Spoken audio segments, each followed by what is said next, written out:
Todo ano, a mesma coisa. Cai água, cai barraco. Por um lado, temos obras, quando as temos, que muitas vezes não resistem à força da natureza. Por outro, construções em locais de alto risco. Então, qual a responsabilidade do Estado neste tipo de desastre? Os naturais, como enchentes e inundações. Quem desenvolveu um estudo sobre esse assunto foi o Dr. Newton Carlos Coutinho. Desastre, cidadania e o papel do Estado. As relações entre direitos fundamentais e a proteção contra desastres naturais e hidrológicos. Tese apresentada à Universidade Presbiteriana Mackenzie como requisito parcial para obtenção do título de doutora em Direito Político e Econômico. Orientadora, professora doutora Solange Teles da Silva. E para participar do debate de hoje, nós convidamos Marcelo Feitosa, ele é advogado agroambiental e conselheiro da OAB Seccional Goiás, e também Pedro Ubiratã Escorel de Azevedo. Ele é procurador do Estado de São Paulo e também foi secretário do Meio Ambiente do Estado de São Paulo. Quero aqui agradecê-los. Doutor Pedro, muito obrigado. Também, doutor Marcelo, muito obrigado pela presença aqui na Academia, por aceitar o nosso convite para participar desse debate. E nós vamos agora conferir um resumo deste estudo. A tese analisa a proteção contra os desastres naturais, com destaque para as inundações e enchentes, como um direito fundamental do ser humano, decorrente do princípio constitucional da dignidade da pessoa humana e diretamente relacionado a outras garantias, como a vida, saúde, moradia, dentre outros. Bem, doutor Newton, primeiro, muito obrigado. Eu acho esse um assunto extremamente relevante, muito importante realmente. E eu gostaria que você já falasse da metodologia. Bom, primeiramente eu que gostaria de agradecer aí o convite para estar participando do Academia. Bem, a minha pesquisa, basicamente, trata de uma pesquisa documental e bibliográfica, analisando a relação entre os direitos fundamentais e a proteção contra os desastres. Ou seja, a proteção contra desastres pode ser considerada um direito fundamental ou não. Para isso, o que nós fizemos? Primeiro, eu fiz uma pesquisa quanti-qualitativa com base nos dados oficiais que o Ministério da Integração Nacional, por meio da Secretaria Nacional de Defesa Civil, tem em relação aos dados estatísticos dos desastres no âmbito do Brasil. E aí, que conclusão que chegou-se, né? Observamos que a maioria dos desastres, mais de 50% dos desastres com vítimas no Brasil, são relacionados a desastres hidrológicos, ou seja, desastres decorrentes de inundações, enchentes e outros eventos naturais, né? Feito isso, então, a gente delimitou esse corte, então, tratando especificamente desse tipo de desastres e como que ele influencia a vida das pessoas, como que a proteção desses desastres, contra esses desastres, pode auxiliar o cidadão na proteção desse direito, que, na nossa opinião, é um direito fundamental. Nós vamos agora conferir parte da bibliografia utilizada neste estudo. A Era dos Direitos, de Norberto Bobbio, editora Campos. Direito dos Desastres, de Delto Winter de Carvalho e Fernanda Dalla Libera Damascena, Livraria do Advogado. A Eficácia dos Direitos Fundamentais, de Ingo Hofgang Sarlet, Livraria do Advogado. Bem, Newton, de que forma cada uma dessas obras contribuiu para a elaboração aí de seu estudo? Bem, na verdade, foram várias obras que foram pesquisadas para a realização dessa tese e eu resolvi selecionar essas três por uma razão, né? A obra do professor Delton, né, ela trata basicamente dos desastres como um todo. E é uma obra de difícil acesso, no sentido de que não há obras que tratam especificamente da questão dos desastres, tá? Então eu usei ela como referência porque no primeiro capítulo, depois eu vou comentar mais aprofundadamente, eu trato da questão dos desastres e esse livro serviu como base para isso. O outro livro do professor Ingo, na verdade, ele trata da questão relacionada à eficácia dos direitos fundamentais, né? E aí eu faço um link junto com o segundo livro, que é o do professor Bobbio, né? Por quê? Na visão desses autores, a questão não é nem tanto da existência de direitos, tá? Nós temos uma quantidade razoável de direitos aí positivadas, regulamentadas e aceitas pelo ordenamento jurídico, mas nós teríamos um segundo problema. E qual seria esse problema? O da efetividade e aplicabilidade dessas normas, né? Desses direitos fundamentais. Então, nós temos um direito que ele é reconhecido como um direito fundamental, mas como fica a questão da eficácia, da efetividade, da aplicabilidade desse direito enquanto direito fundamental, né, porque esse atributo, né, essa qualidade que o distingue dos outros direitos, traz algumas consequências e algumas peculiaridades que precisam ser observadas pelo ordenamento jurídico. Por essa razão, então, eu optei aí em trazer essas obras como referência. Vamos falar agora do trabalho em si. Ok. Então, o título do trabalho, né, é Desastres e Cidadania, o papel do Estado e a relação entre os direitos fundamentais e a proteção contra desastres. Como que eu fiz para estruturar essa tese? Na verdade, a tese ela foi dividida em 4 capítulos. O primeiro capítulo, eu diria que é um capítulo introdutório em relação à questão dos desastres. Então, no primeiro capítulo, eu trato basicamente dos conceitos e fundamentos relacionados à questão dos desastres. Então, o que é considerado um desastre, né? Quais são os tipos de desastres que são aceitos e organizados pelo ordenamento jurídico. Então, como que a Defesa Civil trata esses direitos, esses desastres, desculpe.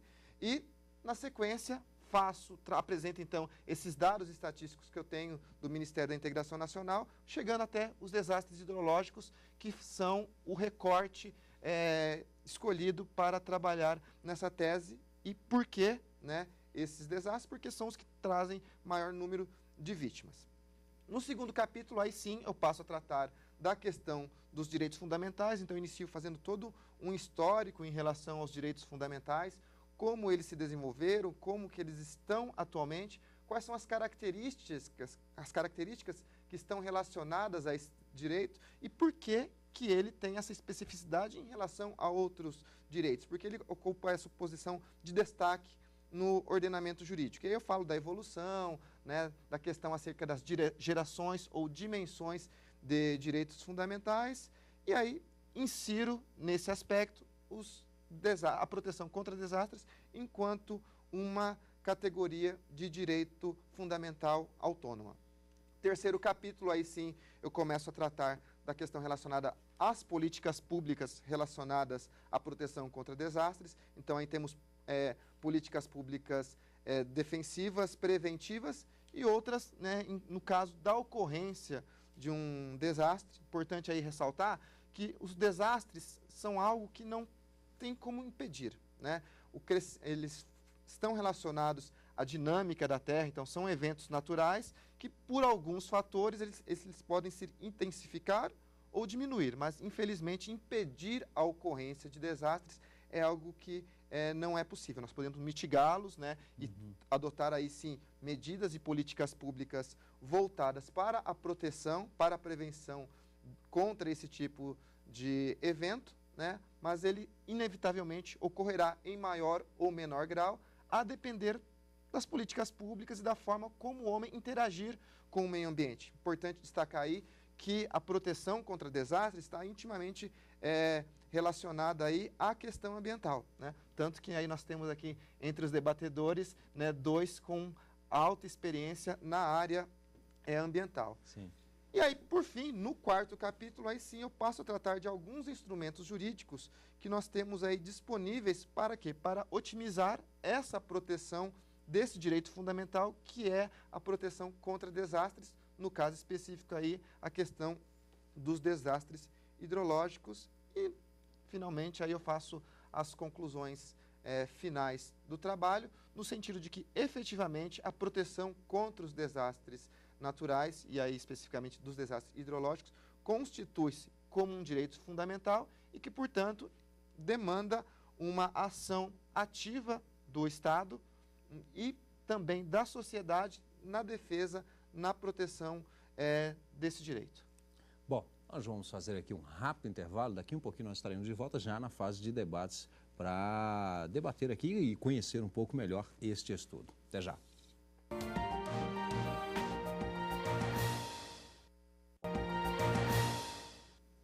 Estamos de volta com a Academia hoje, debatendo a tese do doutor em Direito Político e Econômico, Newton Carlos Coutinho, Desastres, Cidadania e o papel do Estado nas relações entre direitos fundamentais e também proteção contra desastres naturais hidrológicos. Mas antes de iniciarmos aqui o nosso debate, vamos conferir algumas teses e dissertações que estão disponíveis no mercado. Os limites ao acordo em juízo e as garantias do processo justo. Mauro Augusto Ponce de Leão Braga, editora Fórum. Inedoneidade fiscal no âmbito do ICMS. Renata Cássia Santana, editora Noeses. Inspeção judicial, Luiz Fernando Nardelli, Livraria Editora Universitária de Direito. Professor Marcelo Feitosa. Inicialmente eu quero cumprimentar o professor e procurador do Estado, Dr. Newton, pelo ineditismo do trabalho acadêmico que foi realizado na sua pesquisa de doutorado. Trata-se, na verdade, de uma obra revolucionária do direito brasileiro em relação à proteção contra os desastres. Porque, ademais de todo o seu conteúdo acadêmico, todo o seu conteúdo prático, traz na sua essência uma importância fundamental que, para o direito brasileiro, traz o nascedouro de, possivelmente, Dr. Newton, um novo ramo do direito, que é justamente esse direito contra a proteção dos desastres. O senhor trabalha bem na sua obra conceitos que trazem o direito à proteção contra os desastres e os cataloga como sendo um direito humano fundamental que visa, obviamente, a proteção do homem, do cidadão, sobretudo tendo em vista a sua dignidade. Traz, na sua amplitude de argumentação, o direito à proteção contra os desastres como um direito fundamental que abrange no seu conteúdo todas as possíveis dimensões. São 5 dimensões que hoje a doutrina trabalha em relação aos direitos humanos fundamentais. Mas temos ainda uma preocupação que traz, sobretudo, tendo em vista a aplicabilidade e efetividade desses direitos contra a proteção aos desastres e as políticas públicas desenhadas dentro do ordenamento jurídico brasileiro em relação a essa proteção na atualidade. Nós temos, desde 2012, uma lei que traz uma política que traz o Sistema Nacional de Proteção contra os Desastres e traz no seu regulamento os papéis possíveis da União, dos estados e dos municípios em relação à Constituição da Defesa Civil e seus papéis. Traz também um Fundo Nacional de Amparo quando, de fato, acontecer esses desastres, mas a minha preocupação também cinge-se à questão ambiental. Como é que o senhor enxerga a aplicabilidade prática dessas políticas públicas voltadas à proteção de desastres num país cuja população brasileira ainda não detém uma informação completa e o Estado ainda não consegue trazer na sua abrangência e totalidade uma efetividade plena dos comandos da legislação, tanto a que traz a proteção contra os desastres, como a legislação que também preconiza um meio ambiente sadio e ecologicamente equilibrado. Primeiramente, gostaria de agradecer aí ao professor Marcelo por ter aceitado também o convite de vir aqui nos brindar com seus conhecimentos na área ambiental para que a gente possa, de fato, debater e discutir esse tema que, acredito, está ganhando o valor, a importância que merece. Como o senhor bem falou, nós temos aí as diversas dimensões dos direitos fundamentais, então os direitos fundamentais, eles não são estanques, pelo contrário, eles tendem sempre a se ampliar ao longo do tempo, então direitos que hoje são fundamentais, no passado não eram, Então, por exemplo, o direito à moradia, e outros direitos que são conquistados ao longo do tempo. Encontra-se aqui, então, o direito de proteção contra desastres, que é o quê? É uma realidade da sociedade atual, sociedade de risco, onde o homem interage com o meio ambiente, muitas vezes acaba potencializando e aumentando essas mudanças climáticas, esses efeitos que diretamente trazem consequências em relação aos desastres. Por que os desastres aumentaram tanto ao longo dos anos? Isso está demonstrado na minha pesquisa. Um dos motivos pelos quais os desastres têm aumentado é justamente essa interação maior do homem com a natureza, industrialização, poluição atmosférica e etc., efeito estufa. Então, são questões que fazem o quê? Fazem com que esses desastres passem a ocorrer em maior número e, consequentemente, haja uma maior necessidade de atuação do Estado e aí também da população. Em relação à sua pergunta, então, com relação às políticas públicas. Então, partindo desse pressuposto que nós temos, então, um direito fundamental de proteção contra desastres, é necessário o quê? É necessário que o poder público comece a envidar esforços tratando esse direito efetivamente como um direito fundamental. O senhor bem mencionou aí a nossa lei recente aí acerca da proteção, né, contra desastres. Foi uma lei que ela é uma lei recente, em que em pouco tempo sofreu uma outra mudança alta, né, no seu conteúdo normativo. Por quê? Porque sentiu-se a necessidade de ampliação nessa proteção. Então, o FUNCAP, né, esse fundo de amparo, né, então todas essas questões que existem, o poder público tem que começar a dar o devido valor enquanto direito fundamental. Só é importante ressalvar aqui, já concluindo, né, que dada a questão relacionada à proteção contra desastres, não é uma tarefa que pode ser exclusivamente atribuída ao poder público, tá? Os desastres, em geral, eles ocorrem com muita rapidez. Então, não há tempo nem preparo suficiente no momento da ocorrência. Então, a população que está naquele local, que vive em áreas de risco, essas áreas que comumente são as mais afetadas por desastres, eles têm que também atuar no sentido de reivindicar esses direitos do poder público, no sentido de avisar o poder público sobre uma situação de risco iminente que esteja ocorrendo naquela região, para aí sim essas políticas públicas serem de fato implementadas e utilizadas como mecanismos preventivos na proteção contra desastres. Professor e procurador Pedro Biratã. Bom, eu queria cumprimentar o Dr. Newton pela excelência do tema, e é um tema que não, como já foi realçado aqui, a gente está enfrentando isso no dia a dia, né? Especialmente nos períodos de verão, né? Quem não se lembra daquelas cheias no Vale do Itajaí, em Santa Catarina, ou dos deslizamentos em Teresópolis, né? Então, é um tema que tem muita correlação com a nossa área aqui do professor Marcelo e minha aqui de meio ambiente, né?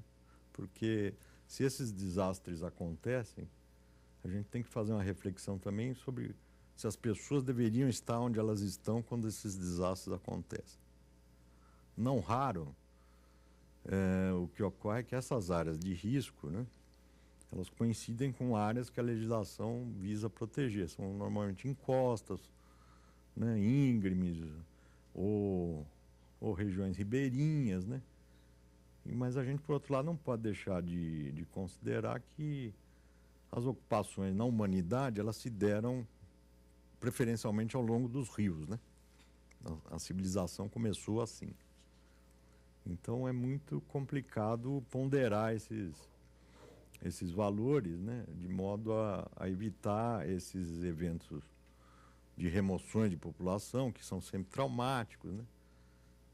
Mas, enfim, as populações precisam ter do Estado uma resposta, né? Nós já tivemos em São Paulo, por exemplo, o programa de remoção das pessoas dos bairros Cota, na Serra do Mar, que é uma região conhecida, e em algumas regiões de Manancial também, né? Que é outro problema. Mas o que ao mesmo tempo em que eu cumprimento o Dr. Newton, eu queria saber se ele considera que esse direito seria um direito fundamental autônomo ou não. Ok. Bom, o Dr. Pedro tocou em um ponto altamente relevante, né? Em geral, esses desastres hidrológicos são eventos, como ele bem citou, cíclicos, né? Então, a gente sabe que em determinadas épocas do ano, esses desastres tendem a ocorrer. Eu até comento isso logo na abertura, né? Quando eu digo cai água, cai barraco, né? Todo ano a mesma coisa, cai água, cai barraco. A gente já fica preparado ali. As emissoras, o jornalismo em geral dão essas notícias de o morro, o deslizamento, enchente em tal lugar, como o senhor próprio citou alguns casos, como o de Santa Catarina. Ou seja, já é algo, pelo menos o fato em si vai acontecer. Sim, exatamente. E na minha pesquisa eu ainda observo uma questão interessante. Interessante para o lado ruim, tá? É interessante no sentido de que as verbas destinadas a medidas recuperativas são infinitamente maiores do que as verbas utilizadas para obras preventivas, tá?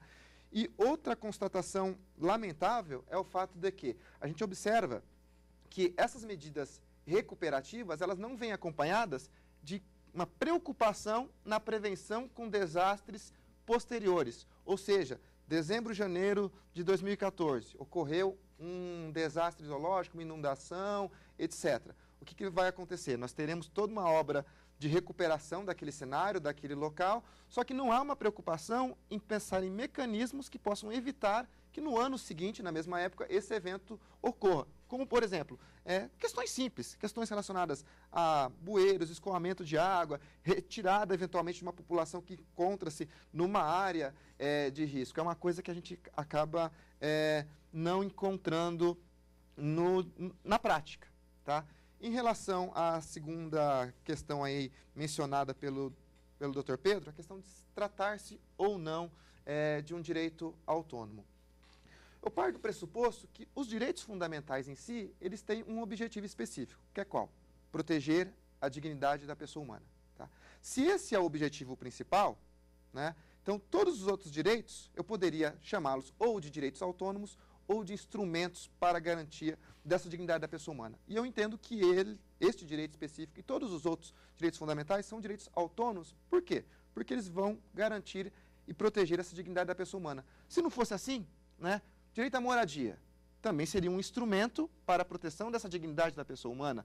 Direito à saúde, o que é? É apenas uma forma de proteger essa vida digna, né? Todos os outros direitos que nós temos, né, eles são direitos que têm como objetivo essa proteção. Então, nesse sentido, o direito de proteção contra desastres é, sim, um direito fundamental autônomo. Por quê? Porque ele visa a proteção, a manutenção dessa dignidade da pessoa humana. Não é possível falar-se em uma pessoa que vai viver dignamente morando em um local que está sujeito a um desmoronamento, a um deslizamento, que vidas podem ser ceifadas, né, se medidas não forem adotadas nesse sentido. Relembrando, né, o trabalho é a importância do papel do Estado e também do cidadão. Acredito que o indivíduo, né, lamentavelmente, o indivíduo que mora nesse tipo de local, nesses locais que o Dr. Pedro citou aí, então, áreas de risco, mananciais, áreas que são impróprias para habitação justamente em razão desses riscos, ele também tem uma parcela de culpa nesse sentido. É claro que ele vive nesses locais, não por vontade própria, obviamente, né? Mas sim em razão de falta de condições de residir em um outro local onde ele não esteja sujeito a esses riscos. Então, as políticas públicas relacionadas à proteção contra desastres têm que estar relacionadas também a outras políticas públicas. Então, políticas públicas de moradia, habitação, saneamento, etc. Isso é importante porque, às vezes, ocorre em um determinado lugar, determinada região, de alto risco. Como você citou, a pessoa precisa morar ali, não é às vezes só uma questão de opção, é a única opção, na verdade, mas às vezes o próprio Estado vai lá e coloca energia, cobra IPTU, mas não cria uma infraestrutura e sabe que o que é pior ainda, talvez essa omissão, saber que aquela área de risco e ao mesmo tempo dá uma certa infraestrutura, como água, uma luz, cobra um IPTU, mas sabe que aquilo ali pode ocorrer um deslizamento a qualquer momento. Bem, nós estamos chegando ao finalzinho aqui do Academia. Quero agradecer mais uma vez ao Dr. Pedro. Muito obrigado pela presença. O Marcelo aqui também com os esclarecimentos. Ao Newton, muito obrigado. Parabéns também pelo trabalho no tema, como eu disse, bastante interessante. E olha, lembro que você pode participar do Academia trazendo a sua tese ou a sua dissertação para ser debatido aqui com a gente. O nosso endereço é academia@stf.jus.br. O programa também pode ser visto, não só esse, mas como outros debates que já realizamos aqui, no endereço www.tvjustiça.jus.br. Obrigado e até o próximo encontro.